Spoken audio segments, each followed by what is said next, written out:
Hello everyone, how are you? Hope you will be fine. मैं हूँ सुश्रुत चांदेकर, स्वागत करता हूँ हमारे यूट्यूब चैनल जिसका नाम है राजश्री क्लासेस। आज मैं आपके लिए लाया हूँ 10th स्टैंडर्ड का geography 5th lesson natural vegetation and wild life. ये हमारा फर्स्ट पार्ट है इसका। आगे भी आप नेक्स्ट पार्ट मिलते रहेंगे। आगे भी आपको साइंस और एसएसटी के वीडियो मिलते रहेंगे। अगर आपको ये वीडियो अच्छा लगता है तो इसे लाइक कीजिए, शेयर कीजिए, सब्सक्राइब कीजिए और बेल आइकन दबा के ऑल पर क्लिक करना ना भूलें। तो चलिए शुरू करते हैं हमारा लेसन। जैसे कि हमें यहाँ पे दिखाए है lesson number 5 natural vegetation and wildlife. यहाँ पे 6 इमेजेस है जो कि flora and fauna of Brazil है। Flora and fauna, flora means वहाँ की वेजिटेशन, वहाँ के झाड़ फूल जो भी प्लांट्स में आते हैं वो सब फ्लोरा में आते हैं, और फोना में आते हैं लिविंग थिंग्स, वाइल्ड लाइफ, जैसे कि birds, animal, reptiles etcetera etcetera. तो यहाँ पे फर्स्ट इमेज है कैक्टस का जो ब्राज़ीलियन डेजर्ट में मिलता है। सेकंड इमेज है ब्राज़ीलियन पेपर ट्री का। थर्ड इमेज है टिक ट्री का। फोर्थ इमेज जो बर्ड का है, बर्ड का नाम है rufous bellied thrush. Fifth image है ब्राज़ीलियन जैगवार और सिक्स्थ इमेज है एनाकोंडा का। तो नीचे कुछ क्वेश्चन दिए हैं। Observe the image shown in figure 5.1 and discuss on the basis of the following point. First, can you tell the name of the plants and trees shown in the images, जैसे कि मैंने थोड़ी देर पहले बताए थे वो। Where have you seen this plant before? ये प्लांट्स हमने हमारे यहाँ पे भी देखे होंगे, क्योंकि वहाँ के जो फ्लोरा एंड फोना है और इंडिया का फ्लोरा फोना, वहाँ पे कुछ ना कुछ सिमिलरिटी है।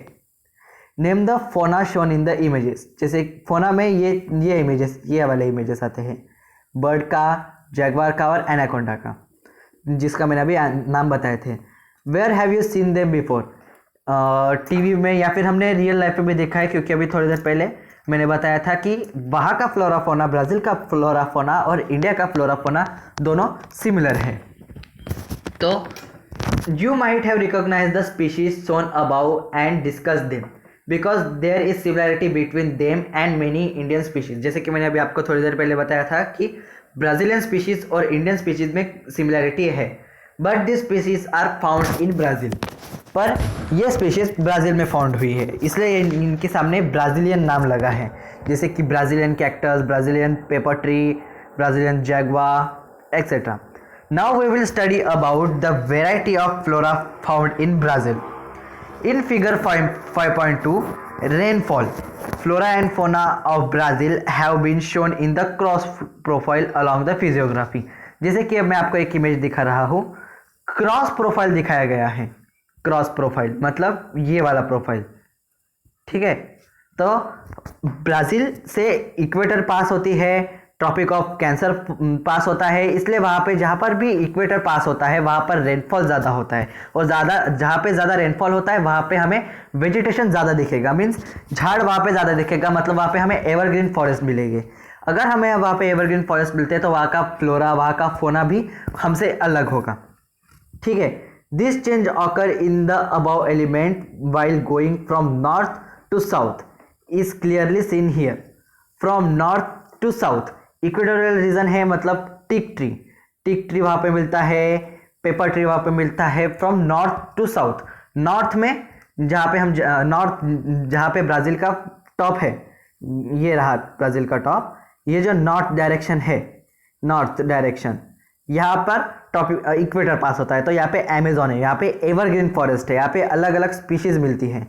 और फिर हम देखेंगे कि यहाँ पर साउथ डायरेक्शन है, नीचे साउथ डायरेक्शन है, वहाँ पे धीरे धीरे धीरे धीरे डेजर्ट मिलेगा आपको। यहाँ पे ये डेजर्ट का दिख रहा होगा जिसका नाम है कटिंगा, सैन फ्रांसिस्को कटिंगा।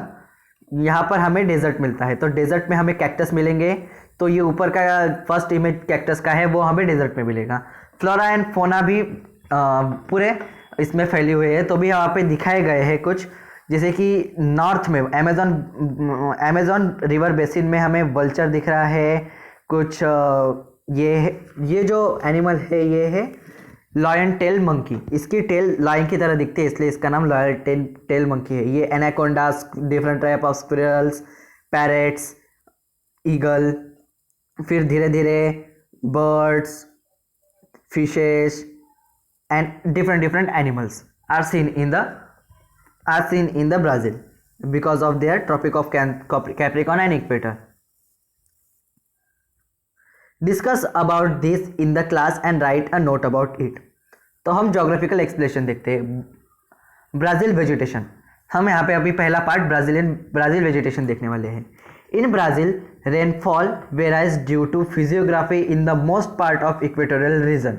जैसे कि फिजियोग्राफी है ब्राज़ील की, यहाँ पर हिल्स है, यहाँ पर फिर लोअर एरिया है, फिर धीरे धीरे हिल और ये हिल्स.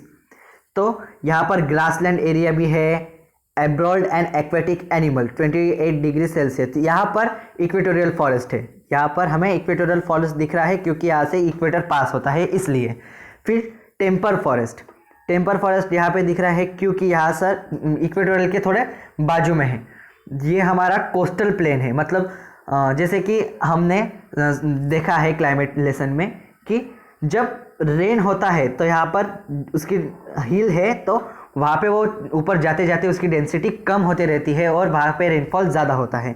पर इक्वेटोरियल रीजन में वापस आते आते उसमें मॉइस्चर डेंसिटी बढ़ जाती है और इक्वेटोरियल रीजन पे फिर से रेनफॉल ज़्यादा होता है. तो यहाँ पर रेनफॉल कम होता है क्योंकि हिली रीजन है. तो यहाँ पर grassland animal, reptiles and grassland animal मिलते हैं. ठीक है. As one move away from the equator the number of rain days as well as amount of rainfall reduce. जैसे कि इक्वेटर में ज़्यादा रेनफॉल होता है, अगर हम इक्वेटोरियल रीजन से आगे बढ़ते हैं तो रेनफॉल कम हो जाएगा, कम होते जाएगा. This affect the life cycle of vegetation too. और ये हमारे लाइफ साइकिल को भी, ब्राज़ीलियन लोगों के लाइफ साइकिल को अफेक्ट करता है. Evergreen forest are found in the area where it rains throughout the year. जैसे कि इक्वेटोरियल रीजन, अमेजोन जंगल यहाँ पे आता है, अमेजोन रिवर बेसिन, यहाँ पर हमें हर बार एवरग्रीन फॉरेस्ट मिलता है क्योंकि यहाँ पे रेनफॉल ज़्यादा होता है. In region which receive rainfall only during certain year the density of vegetation reduce. Instead of forest various type of grasses, short shrubs, thorny vegetation etc are found. जैसे कि यहाँ पे इक्वेटोरियल रीजन है, यहाँ पर रेनफॉल ज़्यादा होता है पर धीरे धीरे हम आगे बढ़ते जाएंगे तो यहाँ पर ग्रासलैंड एरिया है, वहाँ पर रेनफॉल कम होते जाता है. तो एवरग्रीन फॉरेस्ट की जगह वहाँ पर ग्रास रहेंगे, डिफरेंट टाइप ऑफ फॉरेस्ट रहेगा, शॉर्ट श्रब रहेंगे, थ्रोन वेजिटेशन रहेगा etcetera. Brazil has the largest number of vegetation species in the world. Brazil में सबसे ज़्यादा लार्जेस्ट वेजिटेशन स्पीसीज मिलते हैं क्योंकि वहाँ पर एवरग्रीन फॉरेस्ट मिलता है. एवरग्रीन फॉरेस्ट जहाँ पर भी होगा, wherever the evergreen forest lies, there we can see various species and larger number of species of vegetation. ठीक है. This include evergreen vegetation, semi-evergreen, arid, etc. Brazilian has a large number. वहाँ पर हमें evergreen vegetation दिखेगा equatorial side पे, फिर semi evergreen grassland side पे, और एराइड हमने देखा था डेजर्ट, मतलब जहाँ पर कम रेन या फिर नो रेन, लेस रेन और नो रेन हैज़ फाउंड, उस जगह को एराइड कहते हैं. वन फाइन ट्री लाइक पाओ ब्राज़िला, rubber, mahogany, rosewood and variety of orchids. हमें वहाँ पर पाओ ब्राज़ील एक ट्री है जिसकी वजह से ब्राज़ील का नाम ब्राज़ील पड़ा है, पाओ ब्राज़ील. रबर का ट्री वहाँ पे मिलता है, महगनी मिलता है, रोजवुड मिलता है and the variety of orchids. Orchids मतलब एक रेयर और ब्यूटीफुल टाइप ऑफ प्लांट्स. ठीक है.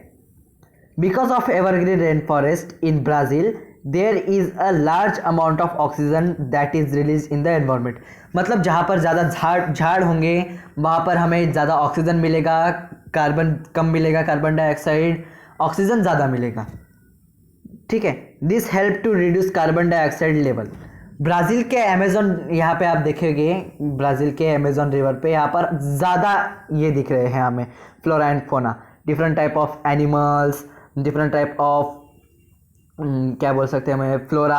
फिर धीरे जैसे कि ग्रीन पार्ट है वहाँ पर एवरग्रीन फॉरेस्ट रहता है इसलिए ग्रीन प्लांट है. ठीक है. इसलिए वहाँ पर कार्बन डाइऑक्साइड का लेवल बहुत कम है। Therefore this rain forest are rightly called the lungs of the world. मतलब एक